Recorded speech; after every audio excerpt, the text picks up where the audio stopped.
Hello dear student, मेरे channel मनन ज्ञान कोश में आपका स्वागत है। अगर आपको मेरा ये वीडियो पसंद आता है तो इसे लाइक ज़रूर कीजिएगा, शेयर कीजिएगा और मेरे चैनल को सब्सक्राइब करना मत भूलिएगा। मेरा आज का टॉपिक है हेरिडिटी या आनुवांशिकता।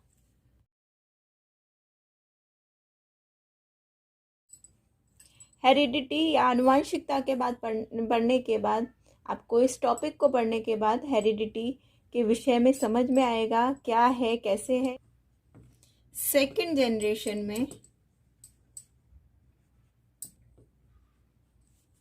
जनरेशन में जब बच्चों का जन्म होता है, एक जनरेशन से दूसरे जनरेशन में जाएंगे, दूसरे से थर्ड जनरेशन में जाएंगे, तब क्या होता है तो इसमें क्या है, कुछ क्वालिटीज़ होती हैं, कुछ करेक्टर होते हैं और कुछ इसमें सटिलिटी होती है। तो उनका क्या होता है, जैसे हमारा करेक्टर है तो हमारे कुछ जो गुण हैं, जैसे हमारे ग्रैंडफादर में थे वो फादर में गए, फादर से उनके सन में गए, सन से उनके ऑफ स्प्रिंग्स में जाएंगे। ऐसा ही होता है। अब ये क्यों होता है, इसका क्या रीज़न है, उसको मैं आपको आगे पढ़ा।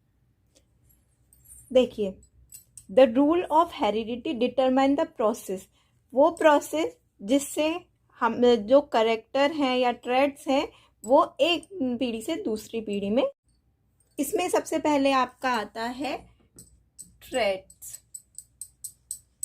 ट्रेड्स क्या होते हैं? मेंडल, फादर ऑफ हेरिडिटी, उन्होंने जो पी प्लांट पर जितने भी एक्सपेरिमेंट किए थे, उन्होंने मटर के उन क्वालिटीज़ को या उनके जीन्स को ट्रेड्स बोला था। तो इनको हम जीन्स, आजकल जीन्स बोलते हैं और फैक्टर भी बोल सकते हैं। अब दूसरा है डोमिनेंट्स। डोमिनेंट्स क्या होते हैं? वो फैक्टर जो हमें शो होते हैं वो जो अफेक्ट करते हैं, उन्हें हम डोमिनेंट्स बोलते हैं। Effective characters. आपका थर्ड है रिसेसिव। जो करेक्टर अफेक्ट नहीं करते, वो होते हैं लेकिन दिखाई नहीं देते, हमें शो नहीं होते। तो ये हमारा होगा, शो नहीं हो रहे, हमें सी नहीं कर सकते हम उसको, वो करेक्टर। अब फोर्थ है हमारा आपका फिनोटाइप।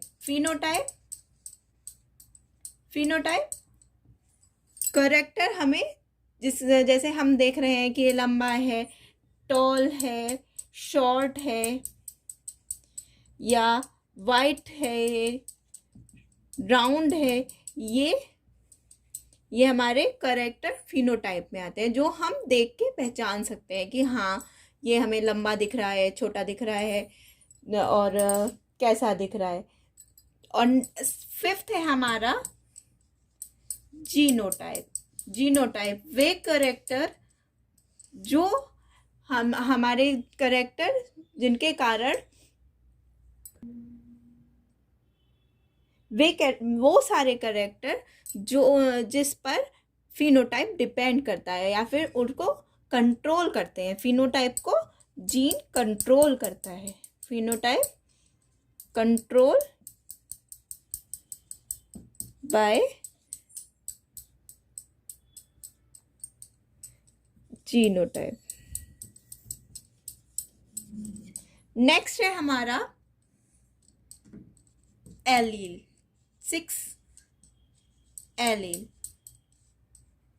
एलील क्या होते हैं? 2 डिफरेंट ट्रेड्स वाले करेक्टर। देखो, डिफरेंट ट्रेड्स वाले, जैसे टी एंड टी, ये हम अब हमारे हैं the father of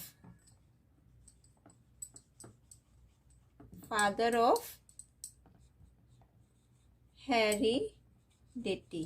father of heredity कौन कौन है? गेरगर जॉन मेंडेल।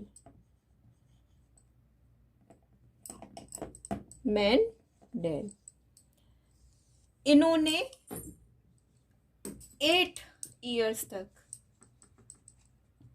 पी प्लांट पर रिसर्च की। पी प्लांट पर, ग्रीन पी, मटर के प्लांट पर रिसर्च की थी।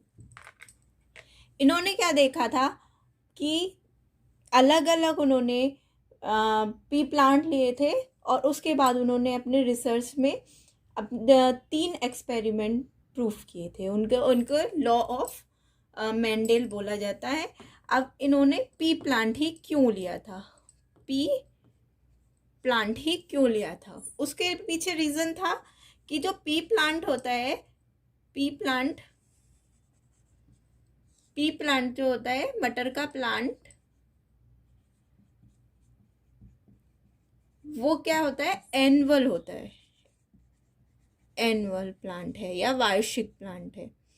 तो ये कम टाइम में हो जाता है, कम टाइम में होगा। अब अगर वो नीम प्लांट लेते, जैसे नीम ले लेते, तो नीम तो कितने दिनों बाद ग्रो होता है, तो उनको परेशानी होती कैसे, तो वो अपना एक्सपेरिमेंट करते कैसे दूसरा नीम प्लांट उगाते। तो इसीलिए उन्होंने किसी भी ऐसे प्लांट को नहीं लिया था जिससे उनको बहुत सारे साल तक उनको एक्सपेरिमेंट करना पड़े, क्योंकि नीम प्लांट तो इतने सालों तक ग्रो होता है कि उनके एक्सपेरिमेंट में उनका लाइफ ख़त्म हो जाती। फिर उन्होंने ये 8 साल तक अलग अलग रिसर्च की। फिर उन्होंने पी प्लांट इसलिए भी लिया था क्योंकि पी प्लांट जो होता है, पी प्लांट के जो फ्लावर होता है, जो उनका फ्लावर होता है, उसी में मेल और फीमेल दोनों के रिप्रोडक्टिव ऑर्गन होते हैं, दोनों के ही ऑर्गन उसमें प्रेजेंट रहते हैं। इसीलिए उन्होंने पी प्लांट को लिया था। और क्यों फ्रेंड्स, इसको हिंदी में प्रभाविता का नियम भी बोलते हैं। जैसे नाम से ही पता पड़ रहा है, डोमिनेंट और या फिर प्रभाविता। तो उन्होंने सबसे पहले क्या किया था, उन्होंने एक पी प्लांट लिया था जिसमें थ्रेड्स थे टी एंड टी। और दूसरा उन्होंने लिया था, एक दूसरा पी प्लांट जो लिया था उसके थ्रेड थे small t and small T. इसमें क्या दिख रहा था, वो ये टॉल प्लांट था और ये वाला शॉर्ट प्लांट था। अब एक लंबा था, एक छोटा प्लांट था। अब इन्होंने क्रॉस कराया है, इन दोनों को क्रॉस कराने पर उनको क्या मिला, एक टॉल प्लांट मिला। लेकिन ये जो टॉल प्लांट था वो दिखने में ही टॉल था, इसके जो रिसेसिव शॉर्ट प्लांट के भी रिसेसिव कुछ थे। तो क्या उन्होंने क्या बताया, जो डोमिनेंट्स करेक्टर हैं वही हमें दिखाई देते हैं। तो ये उन्होंने प्रभाविता का यह नियम करके बता दिया।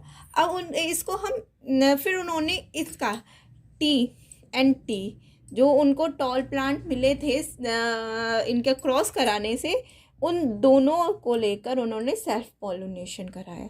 तब उन्होंने देखो इस टाइप से कुछ प्लांट उनको मिले। इसको आप ऐसे भी देख सकते हैं, जैसे मम्मी के हमारे अंदर 23 जीन्स आते हैं और पापा के 23, तो हमारे पास क्रोमोसोम 46 होते हैं। तो ऐसे आधे आते हैं, 23 दोनों के अलग अलग आते हैं। तो हम इनको क्रॉस ऐसे भी करा सकते हैं, टी एंड टी और इस वाले टी एंड टी को। अब आगे देखिए, इसको अब हम जब कराएंगे, इसका क्रॉस करेंगे T, capital T and capital T. यहाँ पे capital T and small T, यहाँ पर capital T and small T और यहाँ पर दोनों स्मॉल टी। ठीक है, अब उनका जो ये लॉ था उसमें क्या बताया उन्होंने कि उनका जो फर्स्ट जनरेशन, ये तो हमारा F1 जनरेशन थी, ये F2 जनरेशन है। अब इस F2 जनरेशन में उन्होंने क्या बताया था कि हमें टॉल प्लांट कितने मिले थे, 1 2 3। ये इनमें रिसेसिव भी तो शॉर्ट प्लांट के हैं लेकिन दिखने में तो टॉल है, इसलिए ये हमें 3 मिले थे। और हमें क्या मिला था, और क्या मिले थे, शॉर्ट प्लांट हमें कितने मिले थे, शॉर्ट प्लांट हमें 1 मिले थे। तो उनको टॉल एंड शॉर्ट का रेशियो 3:1 था।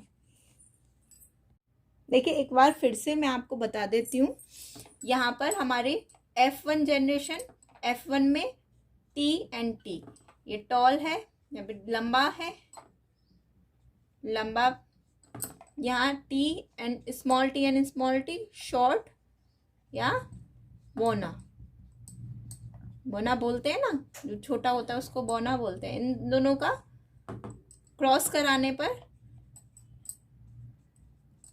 Capital T and small T, लेकिन इसमें क्या दिख रहा है, ये टॉल दिख रहा है, तो इसमें डोमिनेंट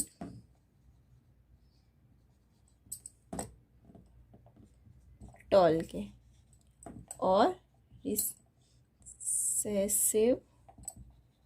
रिसेसिव किसके हैं, शॉर्ट के। ठीक है, अब इसी वाले टी टॉल प्लांट के ट्रेड्स का सेल्फ पॉलिनेशन कराया, वो कैसे कराया, अब मैं सीधे सीधे लिख दूंगी तो आपको थोड़ा कंफ्यूजन हो जाएगा, इसलिए मैं आपको ये क्रॉस करा के बता देती हूँ। T, capital T and capital T, capital T and small t, capital T and small t and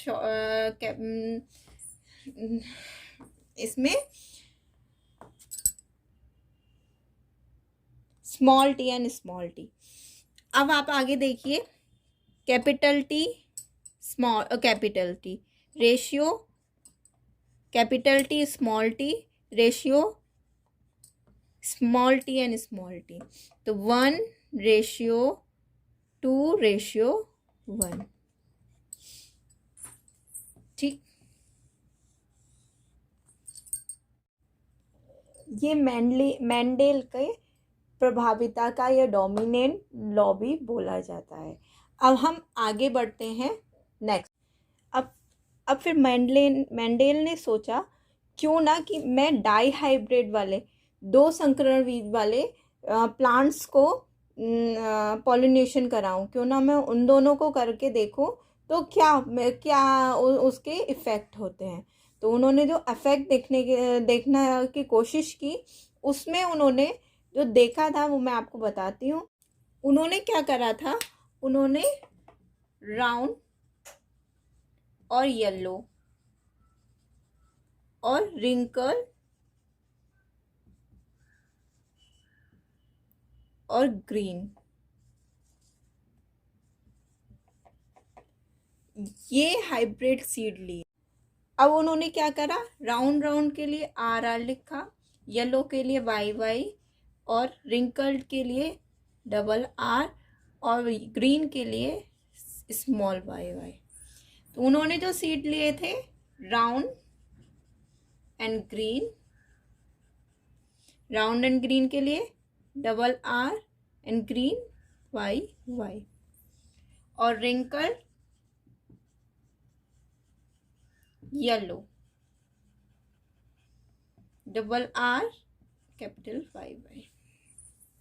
अब जब उन्होंने इन ट्रेड्स का RR YY and RR capital Y and capital Y इनका क्रॉस कराया, तो उन्हें क्या मिला, capital R and small r, capital Y and small y, round and yellow seed मिले। राउंड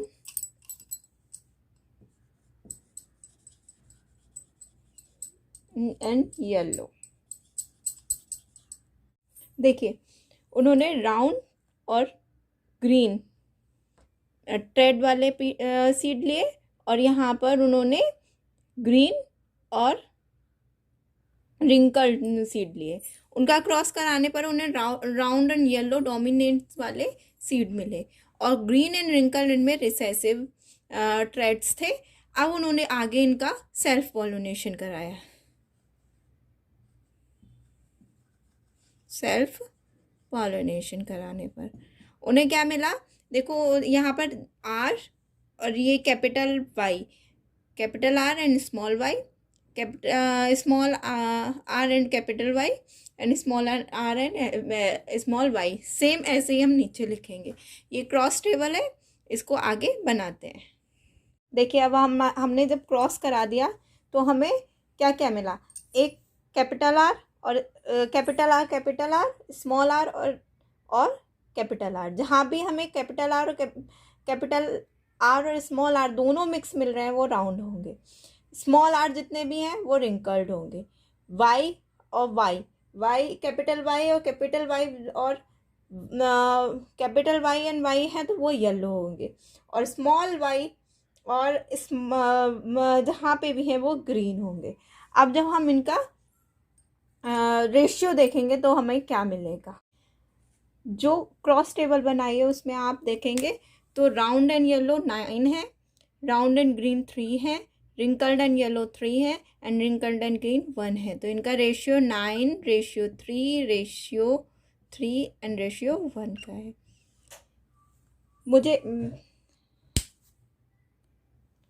यहाँ तक मुझे पढ़ाने के बाद ऐसा लगा कि आपको समझ में आ गया होगा। अगर आपको समझ आया है तो मेरे को कमेंट करके ज़रूर बताइएगा और मेरे इस वीडियो को लाइक और शेयर ज़रूर कीजिएगा और मेरे चैनल को सब्सक्राइब करना मत भूलिएगा। Thank you for watching.